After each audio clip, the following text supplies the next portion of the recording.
look amazing, looking very dapper, all that. First of all, Alan, how are you feeling? Mapapanood din na ang Huwag Kang Titingin. Actually, sobrang excited ako kasi ito yung sinasabi ko sa interview talaga. Yung character ko dito ay sobrang misteryoso. Kasi isang clip lang pinakita. So dito natin malalaman tonight kung kapait ko talaga si Badong. At syempre, sobrang excited ako kasi yung ginagawa namin ng pelikula. Makapanood ng mga kapuso natin. So, maya-maya lang mapapanood din ako. I'm sure, Alan, mamahalin din nila na gusto ang palabas na to. Ito, Alan, our last question for you. Kung meron kang 3 words to describe this film, ano yun? Challenge, kasi 3 words lang. Pero go! Nakakatakot. Nakakaba. Nakakaba. Parang natakot din ako dun sa sinabi ni Alan. Parang ang daming nangyayaring jump scare. Pero aabangan namin yan. Thank you so much, Alan. And we'll see you inside. Thank you so much. Ano ba tayo bumati ng belated happy birthday kay Sophia, who just entered her 20s with this very new film. How do you feel, Sophia? Grabe sa kanya. Gusto niya siya ni Feels like, Hindi, pero seryoso ko lang nagsabi na parang you're giving 20 na talaga. Parang alam ko lang yung describe ko yung you're mature era. It's my mature era. Wow! Yes.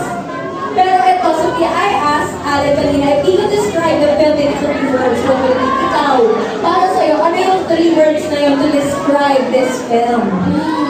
Una, syempre, nakakatakot. Of course. Nakakatakot talaga. Pangalawa, nakakaiyak. Nakakaiyak.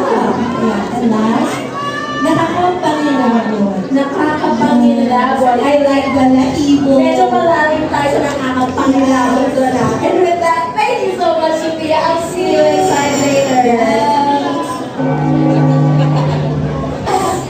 So, Miss Sherilyn, first of all, how are you feeling na mag-premiere na yung film? What's the emotions running through you right now? I'm excited, but at the same time, medyo kinakabahan ako because, like my kids, it's been a long time since they last saw me on big screen. Tapos ito pa, first time na kakaiba. So, one of my kids said, Mama, baka maiyak ako, imbes na matakot ako. Wow! Yes. So, abangan nila, bakit kaya?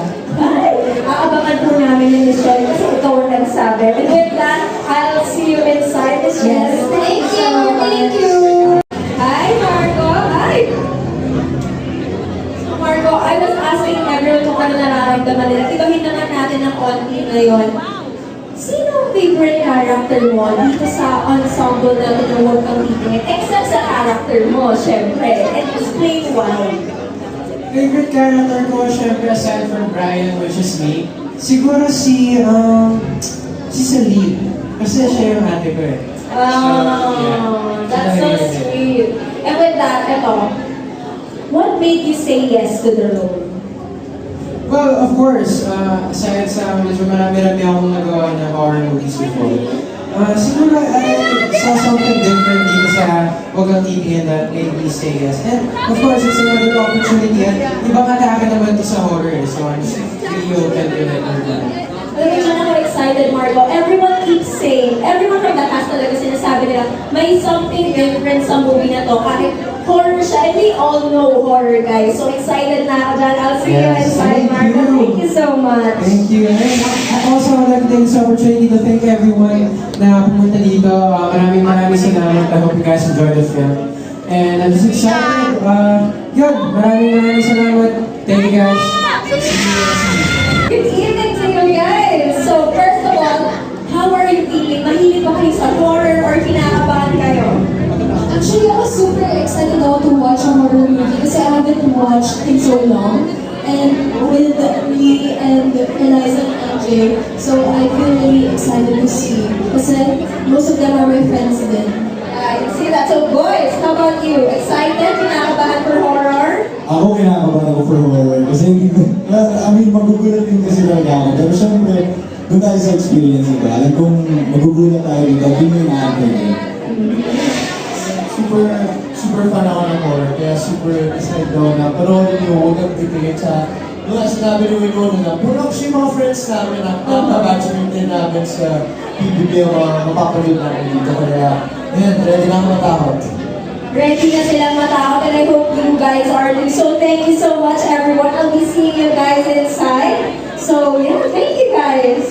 Talagang di ko pa yung host. Guys, palakpakan naman para kay Ana Galusa. Energy ko ano? Napakabait mo talaga sa Ako din yung host eh. Sige naman tayo kayo, Sean. Hindi. Pero ito, Sean, since alam naman natin lahat talagang kuwela ka in person, you're a funny, witty person. Can you describe your character here? Well, he's still funny, he's still witty, pero more of, man, there's something about him that's more obnoxious. And it's really funny, it's more witty, di ba? May funny na nakakatawa talaga kasi magaan silang kasama. May iba na alam yung mga trying hard magpatawa. Mas ganun si Okay. AJ. Yeah, so he tests the limits of, he's also an influencer, he's a vlogger, so tinetest niya yung limits kung hanggang saan ba yung pwedeng gawing content at saan yung dapat tama na, huwag na siguro na Okay, I like that. Diba? Tapos ito, Sean. Since yun yung character mo, ikaw as Sean, kapag nangyari sa'yo itong buong plot ng Huwag Kang Titingin, paano ka magre-react? Paano ako mag-react the same way I react with anything that happens in my life? And how is that? With a sense of humor as well. That's very charming. That's such a charming answer, everyone. Once again, Sean Lucas. I'll be seeing you inside, Sean. Thank See you inside. Thank you so much, Thank guys. you. Ay, nakikilig dyan! Ano ba? Nakakainis! Yung mga nandyan! Pero anyway, guys, how are you feeling that the film is finally coming out? Mapapakita nila yung labor of love niyo to everyone. We are so excited. Ang tagal-tagal po namin ito hinihintay. So sa lahat ng pumunta ngayon, maraming salamat po. We're so happy to see you. And pagka-showing na po yung aming pelikula, sana po masuportahan nyo. I hope you guys like it. Thank you, thank you. I'm very excited kasi grabe, finally mapapanood namin to. And we dated last year pa. So yeah guys, sana April 15 na, meron tayong lahat. Kaya yan, excited na talaga. And with that, guys, I have one last question for the both of you. I'm just curious, what made you say yes to this film? Ano yung nakabukaw ng damdamin mo? Ako never pa po kasi ako nag-horror na movie. So gusto ko rin po sana i-challenge yung sarili ko as an actor to try something new. Exactly. Just minsan, ang ganda ng horror film. Parang ng movie before, tayo ito yung mas bagong exposure. So of course, I said yes to this character. And of course, kasama rin si Tita, so it's a nice way para mapakita ko paano yung mga talents namin lang. So guys, parang grabe, ang dami nilang firsts na ginagawa together, no? Lalo sa industry. And with that, guys, I'll be seeing you later inside. Congratulations and thank you so much. Thank you so much. Thank you, everybody.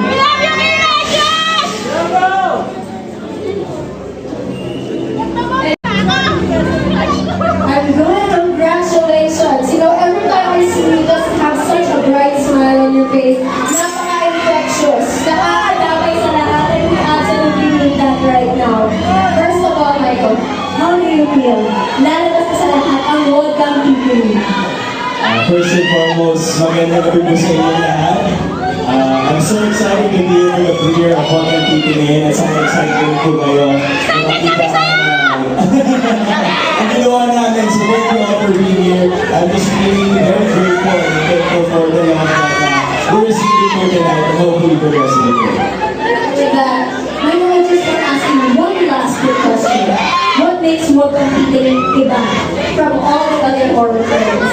Well, as I always mention, yung Huwag Kang Titingin kasi it's a combination of the Gen Z generation nga. Yeah. And siguro ito, ang atake dito is what will happen when, you know, our generation gets involved in the spiritual world in a not so good way. So, kaya po natin yan kung bakit hindi pwede tumingin at ano yung hindi pwede tingnan at ano yung dapat natin. I like that. With that, thank you so much, Michael. I'll be seeing you inside. Thank you so much. Thank you. Sa inyo lahat, thank you so much for coming. Thank you so much for supporting this special film. And sobrang excited that really excited for this day. I'm very excited to watch this movie and really support my friends.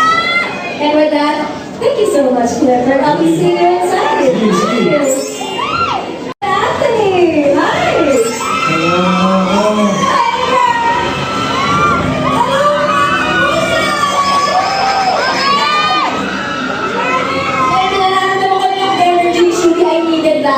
Pasa-pasa ng energy, girl. I love it. And thank you so much, Hannah, for hosting you and Aldo. Thank you so much, Shumi. Ako na lang yung bias. No, okay, wait pa. So, first of all, congratulations, guys. How are you feeling that you guys are starring in your first movie together, right? Can you please talk about that? Kamusta? Yeah, you. Oh, me first. English ba? Ay, just. Hello everybody! Gusto ko lang po muna magpasalamat sa lahat na nandito ngayon. Hindi ko napapatagal yung pakipes. Roller coaster for me and Anthony. This is our first horror movie. For me, myself, sobrang saya ko lang na binigyan ako ng chance na may pictures ng horror. So, I'm really happy and excited to see the movie.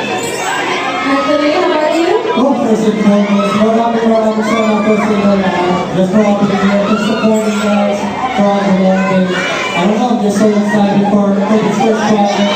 Of course, we'll receive the concept together. Without a doubt. Just excited for our first horror film. I recommend you guys all watch it. Ito, grabe sila guys. Parang muling may babaw yung boses nila dun sa mic ko. Pero ito guys, alam ko magugustuhan itong tanong na to. Who's your favorite character in the film? Of course, other than your character. So, sino? Ako siguro si Umaalig. Paborito ko siya kasi gusto ko na lang talaga siyang mawala sa mundo. Sobrang nakakatakot siya in person. So excited ako. Mas nakakatakot pa siya sa screen. I like that. How about you? For me, I feel like Sean Lucas. Oh, really? Because it's very similar to him. May nakakarinig sa loob, yes? Sean Lucas, yes. That's my favorite character. Okay. And with that, thank you so much, Shubi and Anthony. Guys, congratulations. Sincerely. I'll see you guys later inside. Thank you so much. Welcome, guys! May pa-interview pala.